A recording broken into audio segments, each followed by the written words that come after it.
आंकड़े तो ये बताते हैं कि बहुत सारे गांव इस देश में ऐसे रहे हैं जहां एक से ज्यादा तालाब एक ही गांव में रहे हैं। तो 7.5 लाख गांव का देश था भारत आजादी के पहले, और करीब करीब हर गांव में एक तालाब की व्यवस्था थी।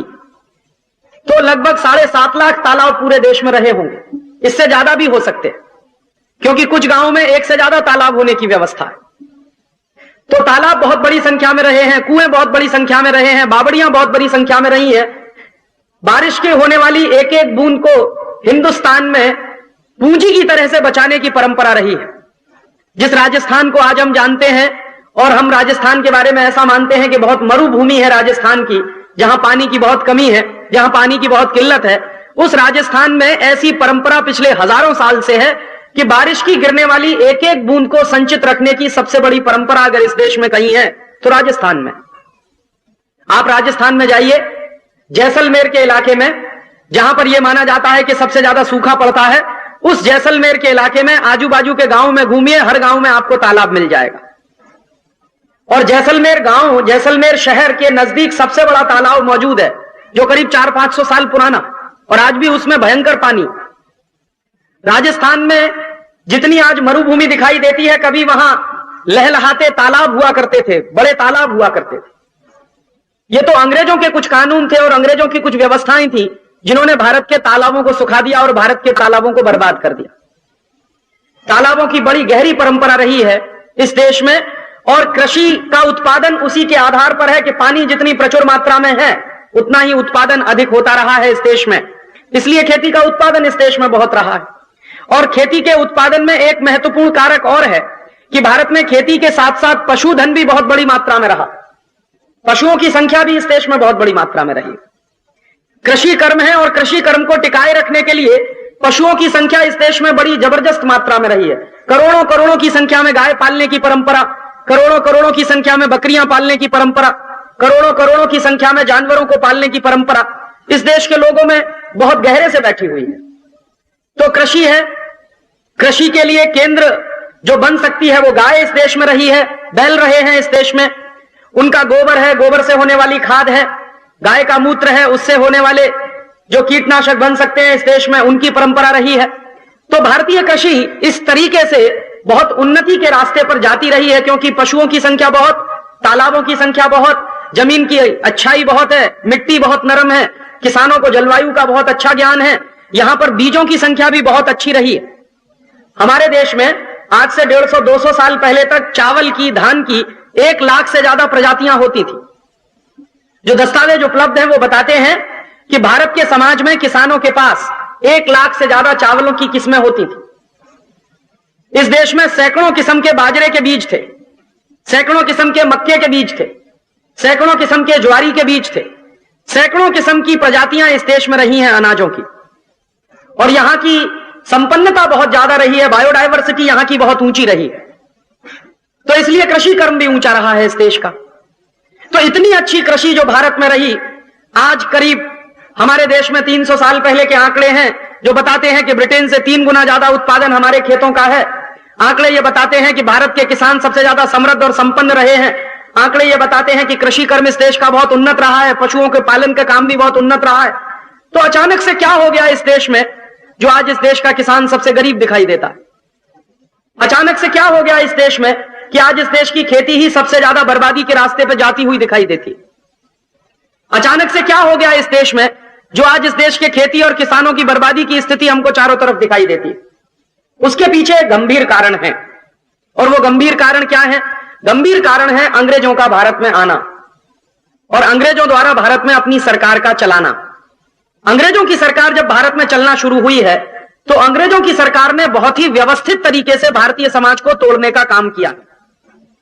मैंने कल के व्याख्यान में आपको बताया था कि अंग्रेजों की सरकार ने भारत को व्यवस्थित तरीके से तोड़ने का जो काम किया, उसके लिए जो उन्होंने नीतियां बनाई थी, उसमें सबसे पहली अंग्रेजों की सरकार की नीति यह थी कि भारतीय समाज को आर्थिक रूप से पूरी तरह से तोड़ दिया जाए। और जब भारतीय समाज आर्थिक रूप से बर्बाद हो जाएगा तो फिर भारतीय समाज को राजनीतिक रूप से तोड़ दिया जाए, और भारतीय समाज जब राजनीतिक रूप से टूट जाएगा तो फिर भारतीय समाज को सांस्कृतिक और सामाजिक रूप से तोड़ दिया जाए। अब अंग्रेजों ने अपनी पहली नीति का पालन करते हुए भारतीय समाज को आर्थिक रूप से जो तोड़ा, उसमें कल के व्याख्यान में मैंने आपको विस्तार से बताया था कि उद्योगों को किस तरह से तोड़ा गया, व्यापार को किस तरह से तोड़ा गया, और आज के व्याख्यान में मैं बताऊंगा कि कृषि को किस तरह से तोड़ा गया, किसानों को कैसे बर्बाद किया गया। क्योंकि कृषि हमारे समाज का मुख्य केंद्र थी और कृषि हमारे देश के व्यवसाय का मुख्य आधार होती थी। तो अंग्रेजों ने भारतीय कृषि को बर्बाद करने के लिए 3-4 तरह के कानून बनाए इस देश में। सबसे पहला कानून जो अंग्रेजों ने भारत की कृषि को बर्बाद करने के लिए बनाया, वो किसानों के ऊपर लगान लगाने का कानून था। किसानों के ऊपर टैक्स लगाने का कानून था। 1760 के पहले इस देश में एक बड़े इलाके में किसानों के ऊपर कभी भी लगान नहीं लिया गया। अंग्रेजों के पहले इस देश में कुछ ही राज्यों को छोड़ दिया जाए तो बाकी किसी भी राज्य में किसानों पर लगान नहीं लिया जाता था। जैसे मालाबार का एक बहुत बड़ा इलाका होता था जिसको आज हम दक्षिण भारत के रूप में जानते हैं। उस मालाबार के इलाके में 1760 के पहले कभी भी किसानों पर लगान नहीं लिया गया, किसानों पर कभी भी लगान नहीं लगाया गया। मैसूर राज्य के इलाके में 1760 के पहले किसानों पर कभी लगान नहीं लगाया गया। इसी तरह से भारत के और दूसरे इलाके भी थे जिन इलाकों में अंग्रेजों के आने के पहले तक कभी भी लगान की वसूली की बात ही नहीं हुई। लेकिन अंग्रेजों की सरकार ने क्या किया, भारत में जब उनका साम्राज्य स्थापित हुआ और उनकी सरकार चलना शुरू हुई, उसी समय से उन्होंने भारत के किसानों पर लगान लगाना शुरू किया। और आप कल्पना कर सकते हैं कितना लगान वसूलती थी अंग्रेजों की सरकार, कितना टैक्स वसूलती थी भारत के किसानों से। भारत के किसानों पर अंग्रेजों की सरकार ने किसानों के कुल उत्पादन का 50% तक टैक्स लगा दिया था। मैंने जैसे कल आपको बताया कि भारत के उद्योगों को बर्बाद करने के लिए अंग्रेजों ने भारत के उद्योगों पर 10-12 तरह के टैक्स लगाए थे। इसी तरह से भारत के किसानों को बर्बाद करने के लिए अंग्रेजों ने भारत के किसानों पर टैक्स लगाए थे। और जो सबसे पहला टैक्स भारत के किसानों पर लगाया गया, जिसको लगान के रूप में आप जानते हैं, वो 50% होता था। माने किसान जितना कुल उत्पादन करता था अपने खेत में, उसका 50% उत्पादन अंग्रेजों की सरकार छीन लेती थी। और जो किसान अंग्रेजों की सरकार को अपने उत्पादन का 50% हिस्सा नहीं देता था, उस किसान की हत्या करवा देना, उस किसान का झोपड़ा जला देना, उस किसान की संपत्ति को नीलाम करवा देना, उस किसान के गाय बैल को खोल कर ले जाना, उस किसान को कोड़े से मारना, उस किसान को गांव की जाति से बहिष्कृत करवा देना, यह सब अंग्रेजों की सरकार उनको दंड के स्वरूप में दिया करती थी। तो किसान को मजबूरी में अपने उत्पादन का 50% हिस्सा अंग्रेजों की सरकार को देना पड़ता था। और मैंने आपको बताया कि जो किसान नहीं देते थे उनको गोली मार दी जाती थी, जो किसान नहीं देते थे उनको कोड़े मारे जाते थे, जो किसान नहीं देते थे उनके घर जला दिए जाते थे, जो किसान इस तरह से लगान नहीं देते थे अंग्रेजों की सरकार को, उनको गांव से बहिष्कृत करवाया जाता था। इस तरह के अत्याचार अंग्रेजों की सरकार किसानों पर करती थी। तो एक तो अंग्रेजों की सरकार ने भारत के किसानों को जो बर्बाद किया, उसमें सबसे पहला कारण जो था, उन्होंने भारत के किसानों पर टैक्स लगा दिया, लगान वसूलना शुरू कर दिया और बड़ी भारी मात्रा में उन्होंने ये टैक्स लगा दिया। 1760 से लेकर लगातार 1890 तक 1900 तक इस तरह का लगान किसानों से वसूला जाता रहा। तो आप सोच सकते हैं लगातार 100-150 वर्षों तक अगर किसानों से 50% उत्पादन छीन लिया जाए हर साल उनकी खेती का, तो किसान तो बर्बाद होते ही चले जाएंगे। दूसरा क्या काम किया अंग्रेजों की सरकार ने किसानों को बर्बाद करने के लिए? दूसरा काम अंग्रेजों की सरकार ने यह किया किसानों को बर्बाद करने के लिए कि किसानों की जो जमीनें होती थी, जो खेत होते थे, उनको बेचने का एक सिलसिला शुरू करवा दिया इस देश में। आप जानते हैं अंग्रेजों के आने के पहले तक भारत में जमीन बेची नहीं जाती थी। खेत इस देश में कभी बेचने की वस्तु नहीं रहा है। किसान की जमीन उसको अपनी मां की तरह से मानता है किसान।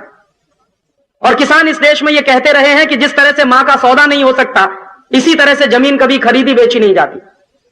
और भारत का किसान जो खेती करता रहा है, उस खेती को करने के पीछे उसके मन में जो धारणा रही है वो ये कि ये खेती तो ईश्वर की दी हुई है, ये जमीन तो ईश्वर की दी हुई है, ईश्वर की बनाई गई प्रकृति से ये जमीन मुझको मिली है, इसलिए इस जमीन को बेचने का अधिकार मुझको नहीं है। तो किसान कभी जमीन को बेचता नहीं था इस देश में। इस देश में जमीन नहीं बेची जाती थी कभी भी। इस देश में दूध नहीं बेचा जाता था कभी भी। इस देश में दूध से उत्पन्न होने वाली तमाम दूसरी चीजें कभी नहीं बेची जाती थी। उसको पाप माना जाता था भारतीय समाज में, भारतीय सभ्यता में। तो अंग्रेजों ने क्या किया कि कानून बनाया एक ऐसा जिससे जमीनों को खरीदा और बेचा जा सके। और अंग्रेजों ने पहली बार इस देश में जमीन को खरीदने और बेचने की परंपरा शुरू करवा दी। और बाद में जब जमीनें बिकने लगी तो अंग्रेजों की सरकार ने किसानों से जमीनें जबरदस्ती खरीदना शुरू कर दिया। हमारे देश में अंग्रेजों की सरकार ने भारत के किसानों की जमीन छीनने के लिए जो सबसे पहला कानून बनाया, उस कानून का नाम है लैंड एक्विजिशन एक्ट। उसको अगर हिंदी में कहा जाए तो जमीन हड़पने का कानून, जो आज भी चलता है इस देश में। यह कानून अंग्रेजों ने बनाया था करीब 150-200 साल पहले। यह जो लैंड एक्विजिशन एक्ट था, वो अंग्रेजों की सरकार ने क्यों बनाया? ताकि भारत के किसानों से जमीनें छीन ली जाएं और भारत के किसानों को बर्बाद कर दिया जाए। अंग्रेजों की एक पद्धति थी काम करने की कि वो जिसको भी बर्बाद करते थे उसके लिए पहले कानून बनाते थे। जैसे मान लीजिए, अगर अंग्रेजों को आपकी जेब काटनी है तो वो जेब नहीं काटेंगे, पहले जेब काटने का कानून बनाएंगे, और उस कानून के बाद जब आपकी जेब कटना शुरू हो जाएगी तो अंग्रेज कहेंगे हम तो कानून का पालन कर रहे हैं, अब आपकी जेब कटती है तो कट जा। माने सीधे जेब नहीं